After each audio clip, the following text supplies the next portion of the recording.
Good afternoon, everybody. So just a disclaimer, I have no conflicts or interest. So before I start, I would just like all of us to reflect about how our behaviors or beliefs are when we deal with our clients who have substance use disorders or alcohol use disorders. So like, for example, how many of us have held either one or more of these beliefs? This person really need to change. This person is ready to change. Um, I am still audible, I hope. So this person is ready to change. Many times we feel I am the expert, so he or she needs to follow my advice. Uh, there is something which I have also experienced is called therapeutic nihilism, that if the person has not changed or if the person has relapsed, I have failed as a therapist. And thinking in black or white in the sense people are either motivated to change or they are just not. And having a belief that these kind of clients usually lie, so the therapist has to follow a confrontational approach. So I'm sure at least I have had some of these beliefs, things have changed over time. So with that, let's see and understand what is motivation. Right. Motivation, very simply defined, is the process that initiates, guides, and maintains our behaviors, or simply put, a probability that a person or a client will engage in or adhere to a change strategy prescribed by us or discussed in the sessions. In terms of behavioral change, specifically when we look at health behavioral change, it is believed that motivation is the key to change. A person has to be motivated to bring about the changes. At the same time, it's a dynamic phenomena. It's a state, it's not a trait. So it can change. There are some people who are motivated to attend weekend sessions over the last 2 years that I have been seeing, and they are there. There are some people who may not be there next time due to some external or internal reasons. Their motivations might fluctuate. Motivation is influenced by social interaction. For example, my best friend tells me to do something and I will probably be motivated to do it. Or if somebody I really like is doing something, I may do that thing. It can be modified, and therefore it is the therapist's task to enhance motivation in a client.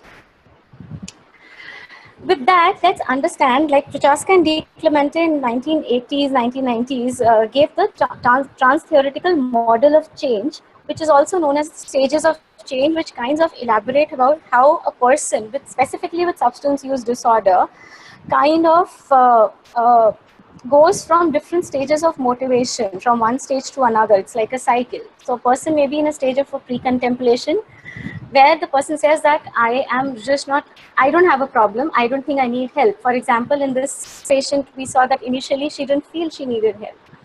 Then coming to contemplation, where the person says, maybe I may need some help, I'm not sure, but maybe. Then coming to a stage where the person says, I need to do something about it. So let me go and find out what I can. Can I go to a hospital? Which doctor can I go to? Finally going to the doctor, like this client came, she got admitted. She did come for therapy sessions, even if she was having a relapse or she was irregular, but she did show that she was trying to change to a stage where the person is able to maintain their behavior change, a positive change in their behavior. And then we know that in most of our clients, there is a stage when there is a relapse or a lapse. And then the cycle starts again. So, in Miller and Rolnick in 1980s did a few experiments. What they did was that they taught therapists or counselors behavioral techniques to deal with patients with alcohol use disorders. They realized that more than the technique, the way the clients were approached, the counselor's empathetic approach to the client actually had a more positive impact on the behavioral change. At the same time, Miller also realized that in US, the therapeutic approach by most of the counselors was very provocative, confrontational, and people had this very strong belief that addicts needed rough treatment. So over the next few years, with the help of various experiments and with his own experiences with the clients, Miller gave the concept of motivational interviewing, which is very much taken from the client-centered approach of Rogers. So what are the various elements of motivational interviewing? We'll be discussing all of these one by one. So let's come to the motivational interviewing spirit. What is the spirit of a motivational interviewing? One, it says that it is a collaborative approach. It cannot happen that the therapist is only working or the client is only working. They both have to work together, decide on a goal, and reach there. The second most important spirit of motivational interviewing is that it is evocation. If I tell a client that you need to change, chances are he or she will not. But if I am able to evoke a response from the client that I need to change, that will have a much more impact. The third concept is autonomy, where the client's autonomy as well as decisions, whatever it may be, are respected. For example, even after a session, the client says, you may be right, but I don't think I want to do anything about my behavior right now or my drug use right now. As a therapist, you respect that. You respect that decision and you tell the person that it's okay and we can always talk about it later. There are certain principles on which motivational interviewing is based, which is used with the acronym of DARES. So let's understand these one by one. The first is development of discrepancy.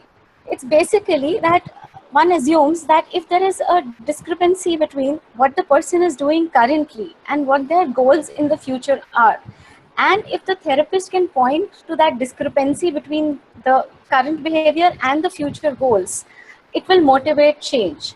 So what the therapist basically need to do is understand what are the personal goals for the client. For example, in this client that we were seeing, what does she really want to do? How does she see herself, say, 6 years from now, or 1 year from now, or 2 years from now? What does she want to achieve? What has she thought? What had she thought of becoming before she started substance use? That how would her future be? And if a discrepancy can be created between what she is doing now and how she will achieve her goal, it will help her to weigh the pros and cons and motivate her towards a change. No need to explain this. As a therapist, as a counselor, we do not engage in argumentative behavior with the client. The client may be arguing with you, but as a counselor, you need to avoid all sorts of argument. Resistance. We've all faced resistance, even if it is a substance use disorder, even if it is a patient with depression, any kinds of clients, even when we even go to a doctor for medical problems, even sometimes we show resistance. What are the different kind of resistance we are usually accustomed to facing from our clients? They may be argumentative. They may be in a complete denial that, yes, I'm coming, but I don't think I have a problem. My father has been sending me and I have just been coming because he was pressurizing me. The person ignores what you tell them. You tell them to do a homework assignment, they do not do it. You tell them to maintain a thought diary, they don't do it. You ask them to go and do some particular task, they don't do it. And they interrupt you. Yes, I know what you're talking about. I have already done it, but I have not been able to achieve anything, so it doesn't make sense. So in terms of motivational interviewing, they say that there is a difference between how you tackle resistance is basically you dance with resistance or you roll with resistance. So you do not oppose resistance, you kind of dance along with the patient. You do not wrestle that how can you not do your homework, or why do you think this is not working, or why do you keep interrupting me? And most importantly, it is said that if the client is consistently showing resistance in some form or the other, it's a signal to us as a therapist or counselor to respond differently. Then we need to reflect back upon how we are approaching the client and how we need to probably shift the way we do it, because we are just probably stuck somewhere and we need to shift our focus. Empathy, we all understand. We've been talking about empathy ever since all of us got into psychiatry and psychology and social work. Basically getting into another person's shoes or trying to understand their perspective or their problems in their own meaning. So Miller and Rolnick defined empathy as a specific skill which can be learned to understand the other person's meaning. Now, this can be achieved through active listening. So basically, you understand only understand the fact, but you also understand what meaning that fact or that event has for that particular client. And then finally, supporting self-efficacy. Self-efficacy is basically a belief that the client believes that I can change. It's a very important moderator of change. It's a very important motivator. If the client feels that he or she cannot change, then it's difficult to build that. Also, at the same time, you need to reflect upon whether you believe that the client can change or not, because at the end it becomes a self-fulfilling prophecy. If you believe that the client can change, you will reflect the same back to the other person. If you believe the client cannot, at some level they will also start believing that. So as a counselor, your role becomes that you need to give the client hope, optimism, and also a feasible change that the client can accomplish. So some of the ways that can be done is taking one day at a time.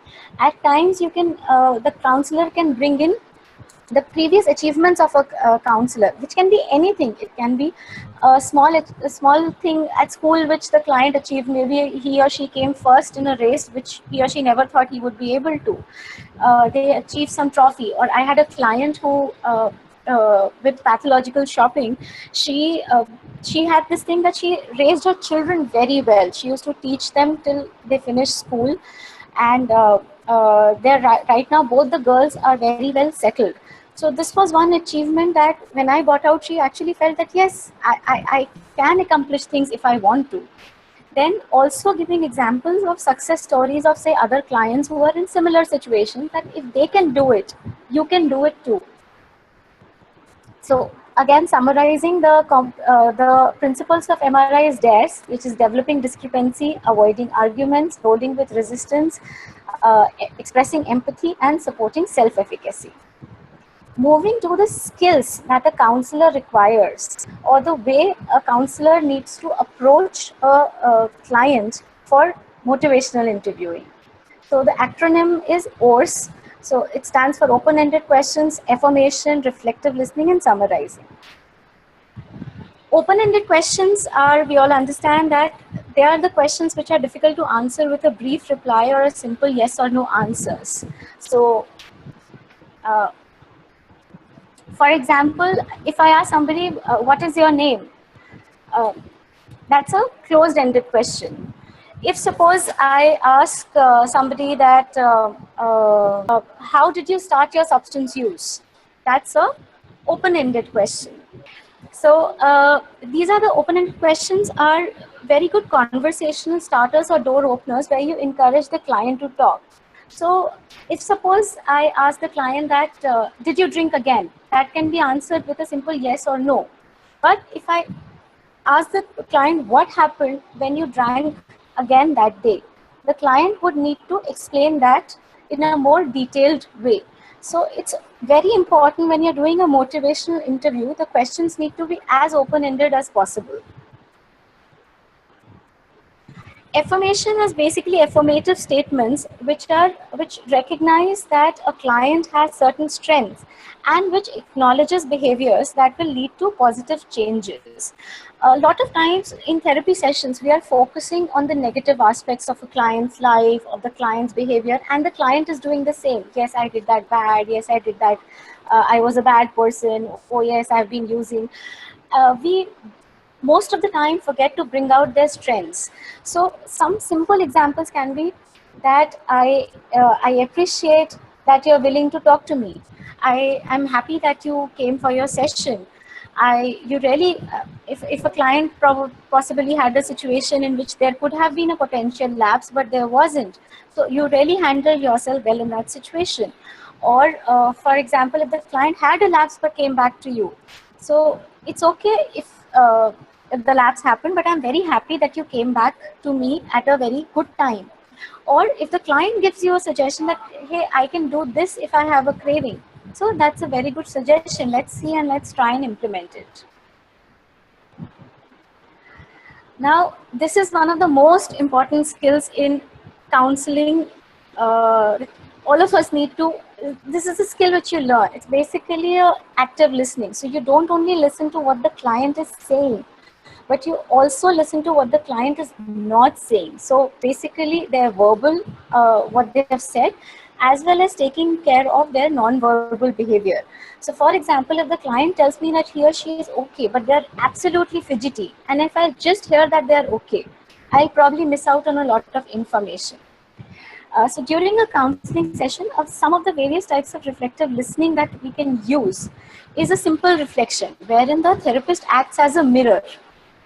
So as this technique sometimes is very useful when you're dealing with a resistant client. So you simply acknowledge the disagreement, feeling, or the perception. So the client says, "I'm feeling very angry," and he says, "Okay, so you are saying that you're feeling very angry, right?"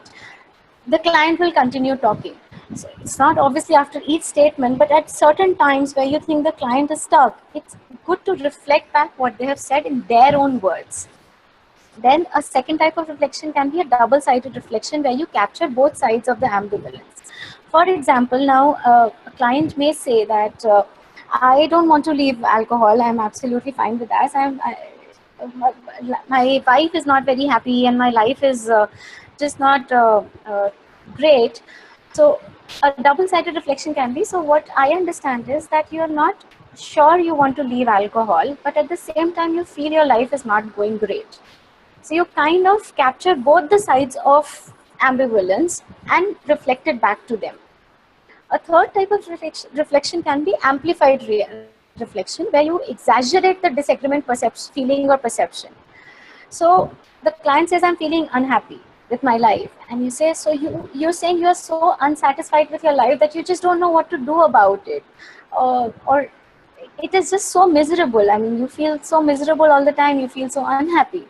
So adding a few more adjectives to exaggerate what they are feeling or what they are thinking to make them realize that, okay, this is what is happening. So what do I do about it? Again, a very important technique when you're dealing with resistant clients is that you shift the focus. Like, for example, if there is an adolescent who is a marijuana user, but at the same time he is regularly going to college, he's not dependent on it, he's very creative, he's making videos or writing stories, and if you keep and the parents have bought him, the marijuana is causing some problems in the sense, say he's having some physical issues because of that, or at times he does miss his classes. Now, if we keep on focusing on the marijuana use, that why you're using it, what makes you not stop it, and the person is repeatedly saying that I don't want to stop it, I'm absolutely okay with it. At those times, it is good to shift the focus and talk about some other goal. Okay, what do you want to do? How do you make the videos? What are your hobbies? Or would you like to tell me something more about your friends or your daily schedules and etc. And then from there, try and come back to the current target behavior. But at times, it is important to shift the focus from the substance use specifically. Again, summarizing a very important skill that the therapist needs to have. Uh, Basically, it is a application of reflective listening. So we've been listening to what they've said, we have been listening to what they have not said, and we summarize all that information to the client and give it back to them. This is particularly useful, like what we also do in our HOPIs and all, sometimes we summarize. So even when you're taking history, when you're doing your assessments, it's important that you put a summary of information of what the client has provided and some of your own interpretations of what has happened during this session and give it back to them. Now, what happens is that the three advantages of summarizing are that, one, it ensures that the communication has been absolutely clear. There has been no misunderstanding between you and the client. Second, when you summarize and give all that information to the client, it helps them to put things into perspective. They know that their life is haphazard, but when you actually put it in those many words and give it back to them, they're able to understand that, yes, this is what I did, this is what has happened, so this might cause so and so problems to me. And it also provides an opportunity to get additional information in case the client has missed out on anything. So we have talked about the spirit of motivational interviewing, we have talked about the principles of motivational interviewing, and we have talked about the skills that the therapist needs to use to conduct a motivational interviewing session. Now, the most important part is, what are the techniques or what are the various strategies that a counselor can use to elicit this change talk from the client? One is called a readiness ruler. So on a scale of 0 to 10, you can ask the client how important it is for you to change. So 0 is obviously not at all important and 10 is extremely important. And how confident are you that you would be able to change? So again, 0 is not at all confident and 10 is extremely confident.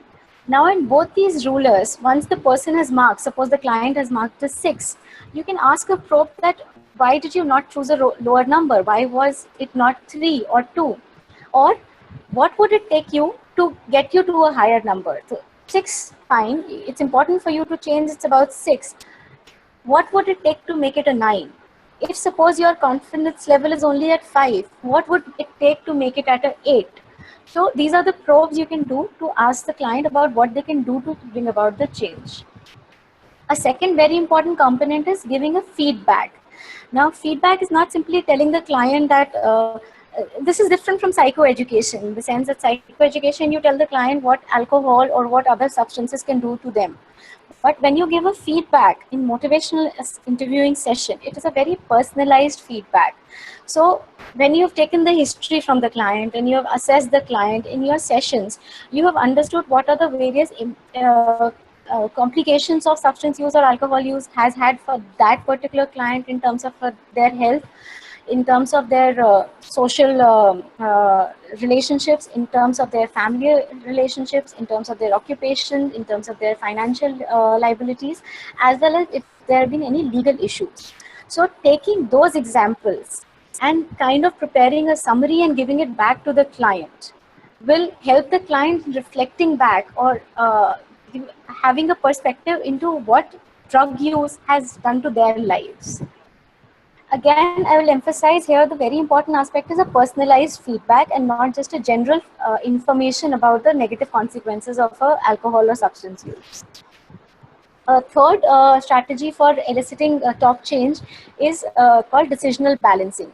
Uh, I guess most of you would agree with me when we take our sessions with the client, we focus only on the negatives of alcohol or substance use. We only talk about change, but nobody really talks about what could be the difficulties or what could be the consequences, negative consequences when the client tries to change. For example, a client may say that my only way of socializing is when I use alcohol with my friends. So if I stop using alcohol, I will be very lonely. For that client, at that point of time, that's a very important consequence of changing, which needs to be kept in mind. So you kind of prepare a matrix where you ask the client to put in the benefits of change vis-a-vis the consequences of changing, and benefits of not changing vis-a-vis the consequences of not changing. Once this matrix is prepared, you as well as the client will have a better understanding of what are the various things that may actually interfere with the change. Because if the consequences of changing are more negative than positive, then the chances are very high that the client will relapse or the client will not be motivated to change their behavior. So are there any possibilities that you can do something to make those negative consequences more positive? Then your chances of motivating the client to change are much higher. So Sahana talked about a change plan worksheet. This is kind of an example of a change plan worksheet. So after the motivational interviewing session, you feel that the client has, you are able to bring from the client that he or she needs to change about how they would like to go about it. So sometimes it's a good idea to put it down for themselves as well as for you. So the changes I want to make are, the most important reasons I want to change are, the steps that I plan to take in making these changes, the way other people can help me in these changes. Very, very important component, what are the things that can interfere with the change plan? And putting down objectively that what are the outcomes that I'm looking at. So for example, if I will know if my plan is working if I'm abstinent for say 15 days from now, and then 15 days later you review it. This is not something you just make it and forget it. You review it in every session or every second session or as the need arises. So to revise a summary, motivation is a dynamic concept which is influenced by social interaction. It is modifiable and therefore the therapist can enhance motivation. It is not a specific technique. It is a style of approaching the client in an empathetic way, in a way that we respect their autonomy, not being confrontational, not being provocative. It's a style where you respect the client's decisions and autonomy, and you work collaboratively with them. Motivational interviewing assumes that each person has the potential to change, but the motivation to change has to come from within. And therefore, it entails the change talk which is elicited from the client. Thank you.